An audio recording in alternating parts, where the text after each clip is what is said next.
बिस्मिल्लाहिर्रहमानिर्रहीम। लाखों करोड़ों दुरूदो सलाम मोहम्मद मुस्तफ़ा सल्लल्लाहु अलैहि वसल्लम और आले मोहम्मद पर। मैं हूं उमर दराज गोंदल। जब आप इस पूरे रशिया यूक्रेन कॉन्फ्लिक्ट को देखते हैं तो उसमें आपको सिर्फ रशिया या यूक्रेन फरीक नजर नहीं आते, उसमें यूरोप एक फरीक है, लेकिन उसमें एक चौथा फरीक भी है जो कहने को यूरोप का इत्तेहादी है, लेकिन जब से ट्रंप आए हैं तो जरा इक्वेशन चेंज हो गई है और वो है अमेरिका।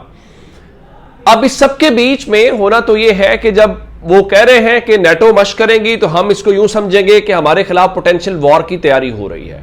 जब वो कहते हैं कि हमारे ऊपर ड्रोन अटैक हुए हैं, अब उस बारे में बाकायदा मान भी गए हैं जो क्रेमलिन के या रूस के सदर के ऑफिस के जो तर्जुमान है, उन्होंने इस बारे में फर्स्ट टाइम जो है वो बताया है कि जी जो यूक्रेन ने एयरबेसिस के ऊपर उनको निशाना बनाया है वो अंडर इन्वेस्टिगेशन है। ये उनका पहला रिएक्शन है और इस बारे में कहते हैं जी वो जो प्रेसिडेंट है ना, उनको असल में ऑनलाइन पता चला, जैसे सोशल मीडिया या बाकी चीजों से होता है कि उनके ऊपर ये सब कुछ हुआ है। लेकिन ये सब करने के बाद जब अमेरिका खुद कह रहा है कि खतरे का वो एलिमेंट बहुत ज्यादा बढ़ गया है, तो उसके बीच में अब अमेरिका यूरोप के साथ खड़ा है या यूरोप अमेरिका के साथ खड़ा है कि नहीं खड़ा, ये बड़ी एक अलग से डेवलपमेंट है। मैंने आपको बताया कि एक ऐसा ग्रुप जो यूक्रेन के लिए मदद का इंतजाम करता है, 3 साल के बाद ये पहला मौका है कि जो यूएस डिफेंस सेक्रेटरी हैं वो उसके अंदर शरीक नहीं होंगे। लेकिन आज एक ऐसा फैसला जो अमेरिका की जानिब से किया गया है वो ऐसे ही है जैसे आप यूक्रेन के ऊपर कयामत तोड़ रहे हो। यानी कैसे? अगर तो कोई और कहता तो और बात थी, अब उन्होंने खुद से किया है। और ये आप यूं समझिए कि रूस क्या एक्शन लेगा, रूस क्या जवाब देगा, कैसा जवाब देगा, वो बहुत बात की बात है। लेकिन उससे पहले अमेरिका का जो एक्शन है वो यूक्रेन का भट्टा बिठा सकता है। कैसे? मैं आपके सामने जो कीव इंडिपेंडेंट ने खबर दी है वो आपके सामने रखता हूं, फिर उसके बाद अगली बात बताता हूं। लिखा जी, Trump raises steel aluminium tariffs to 50%, hitting की यूक्रेनियन एक्सपोर्ट। अच्छा, अब ये जो फैसला वो कह रहे हैं, जो वो बात कर रहे हैं, अब इसमें खबर बेसिकली क्या है? खबर बुनियादी तौर पे ये है कि जो अमेरिकी सदर ट्रंप हैं उन्होंने एक एग्जीक्यूटिव ऑर्डर के ऊपर 3 जून को गुज़श्ता रोज एक साइन किए हैं और उसके अंदर जो टैरिफ्स हैं, जो मिसाल के तौर के ऊपर अमेरिका के अंदर मुख्तलिफ इंपोर्ट्स होती हैं जिसमें खासकर स्टील या एल्यूमिनियम से रिलेटेड है, उसके ऊपर जो ड्यूटीज थी, अगर अमेरिका पहले 25% रिसीव कर रहा था, अब वो कल उन्होंने इसको डबल कर दिया। तो उसका मतलब है कि वो 50% ड्यूटीज आपको पे करनी है। अब इस बारे में बुनियादी तौर पर बात, इसका मकसद क्या है? इसका मकसद यह है कि अमेरिका बहुत सारे मुल्कों के साथ कर रहा है, लेकिन इसको ये यूक्रेन को कैसे हिट कर रहा है, ये बहुत इंपॉर्टेंट बात है। अब इस हवाले से मैं आपको ये बताना चाहता हूं कि उनके लिए नंबर 1 जो यूक्रेन की एक्सपोर्ट्स हैं वो उनकी एग्रीकल्चर से रिलेटेड है। जैसे आपने देखा कि वो गंदम एक्सपोर्ट करते हैं और वो पाकिस्तान को भी गंदम उन्होंने पिछले साल भेजी थी, बाकी दुनिया के अंदर भी। नंबर 1 उनकी एक्सपोर्ट्स जो हैं वो एग्रीकल्चर रिलेटेड है। नंबर 2 जो उनकी एक्सपोर्ट्स हैं वो आप ये कहिए कि स्टील से रेलिवेंट है।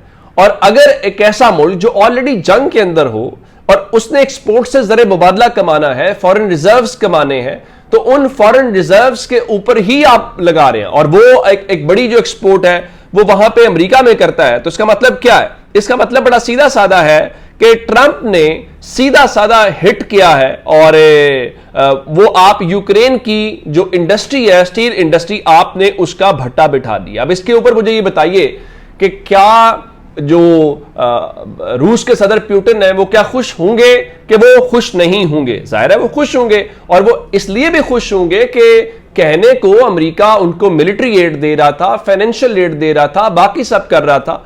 तो अब उसके बीच में अगर ये सब उनकी तरफ से हो रहा है तो उसके लिए तो बहुत बड़ी आसानी है। अच्छा, अब इस सारी सूरत हाल को देख के ऐसा नहीं है कि आप ये कहें कि सब कुछ उसको लेके हो रहा है। जो यूक्रेन के इत्तेहादी हैं उन्होंने भी इस सिलसिले में एक काम किया। उन्होंने क्या काम किया है? जो फ्रांस और बेल्जियम है, उन्होंने जो यूरोपीय यूनियन का प्लान है, और वो प्लान ये है कि 2027 तक जो रशिया से एलएनजी इंपोर्ट की जाती है उसको रोका जाए। और चूंकि जो रशिया की एनर्जी एक्सपोर्ट्स हैं वो उनके लिए एक बड़ा सोर्स है, तो अब इस तरह से अगर आप इसको देखेंगे तो जो उनके इत्तेहादी हैं, जो यूक्रेन के इत्तेहादी हैं, अगर यूक्रेन के ऊपर अमेरिका से एक आया है उनके लिए रेवेन्यू जनरेट करने वाले हवाले से, तो नंबर 2 जो प्रॉब्लम है वो रशिया के लिए भी है। और रशिया चूंकि एक बड़ा उसका वो जो एक्सपोर्ट है वो वहां से करता है, वो भी पैसा कमाता है। और फिर इस हवाले से ये जो दोनों ममालिक हैं जिसमें फ्रांस और बेल्जियम है, वो यूरोपीय यूनियन में से अगर देखा जाए तो वो रशियन एलएनजी के सबसे बड़े इंपोर्टर्स हैं। तो अब अगर ये चीज चलती है, और वो क्या कह रहे हैं, वो कह रहे हैं कि अगर उन्हें कुछ इकोनॉमिक गारंटीज चाहिए, कुछ और गारंटीज चाहिए, और उसके बाद जो है ये सारी चीजों को लेके चलेंगे। तो अब देखना यह है कि इसमें से क्या निकलता है या क्या उसका जो है वो फर्क पड़ता है। तो इसका मतलब बड़ा सादा सा है कि चीजें खराबी की तरफ बढ़ती हुई दिखाई दे रही हैं, उसमें चीजें जो हैं वो आसानी की तरफ होती हुई दिखाई नहीं दे रही। फिर एक और भी बात है कि आज 2 बातें हुई। एक जो इनका प्रेसिडेंट का ऑफिस है, रूस के सदर का, क्रेमलिन, उन्होंने कहा जी जो निगोशिएशंस की नई डेट है लाइक रशिया और यूक्रेन के बीच में वो कब होती हैं, क्योंकि जो सेकंड राउंड है वो आप जानते हैं कि वहां पे हुआ और उसमें से कुछ निकला नहीं है। तो अब क्रेमलिन ये कह रहा है कि अब वो जो अगला राउंड है वो कब होगा, वो जो ड्राफ्ट मेमोरेंडम आया है, यानी मिसाल के तौर के ऊपर जो उन्होंने कहा है, तो वो उसमें से कुछ निकाल के लेके आएंगे। अगली डेट क्या हो सकती है, नंबर 1। नंबर 2, जिस तरह मैंने आपको बताया कि बाल्टिक रीजन के अंदर जो है वो वहां पे मशक़े कर रहे हैं, उसको भी वो देख रहे हैं। आज जो रशियन फॉरेन मिनिस्ट्री है उन्होंने ये कहा कि मॉस्को जो है वो इस बारे में कन्विंस्ड है कि सर्बिया जो है वो इस बारे में इस खतरे से आगाह है। और आप जानते हैं कि सर्बिया एक लैंडलॉक कंट्री है, और उनके मुताबिक जो सर्बियन मिलिट्री इंडस्ट्रियल कॉम्प्लेक्स है उसकी जो प्रोडक्ट्स हैं, जो वो बरामदात है, वो कीव को कर रहा है, यानी यूक्रेन को कर रहा है। तो उनको इन खतरात का पता है, यानी दूसरे लफ्जों में वो उसको धमकी दे रहे हैं कि हमें अंदाजा है कि आप ये जो मुख्तलिफ चीजें वहां पे भेज रहे हैं जो ज़ाहिर हमारे खिलाफ इस्तेमाल हो रही हैं, तो हमें उस चीज का अंदाजा है। अब ये एक बड़े वाइडर आप लेवल के ऊपर अगर चीजों को देखेंगे तो यूं लग रहा है कि जैसे खतरात या उसमें जो स्टेक होल्डर्स हैं वो बढ़ते जा रहे हैं।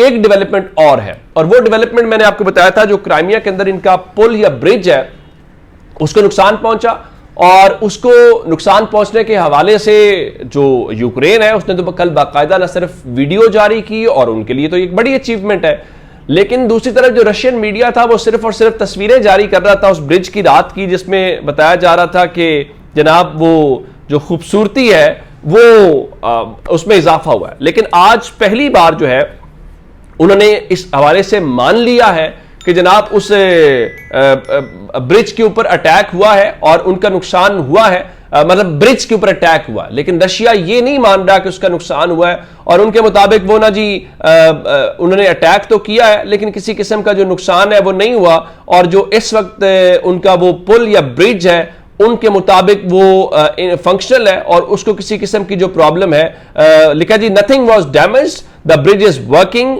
The Kyiv regime continues its attempt to attack civilian infrastructure. अब ये जो क्राइमिया वाला इलाका है उसको अगर देखा जाए तो यूक्रेन कहता है कि उसका ऑक्युपाइड इलाका है, लेकिन अगर आप लैंग्वेज रशिया की देखेंगे तो रशिया उसमें ये लैंग्वेज इस्तेमाल कर रहा है कि वो सिविलियन इंफ्रास्ट्रक्चर है, लेकिन वो उसको नहीं मानते। वो ये समझते हैं कि आज से 10-11 साल पहले जब उनके यहाँ एक सूरत हाल खराब थी तो उसका फायदा उठाते हुए रशिया ने उस इलाके को या उस चीज को अपने साथ एनेक्स कर लिया और वो उसको ऑक्युपाइड, रशियन ऑक्युपाइड मानते हैं। ज़ाहिर है दुनिया की भी उसके ऊपर एक पोजीशन है, ये तो नहीं हो सकता जो रशिया बात कह रहा है वही बात फाइनल या हतमी होगी।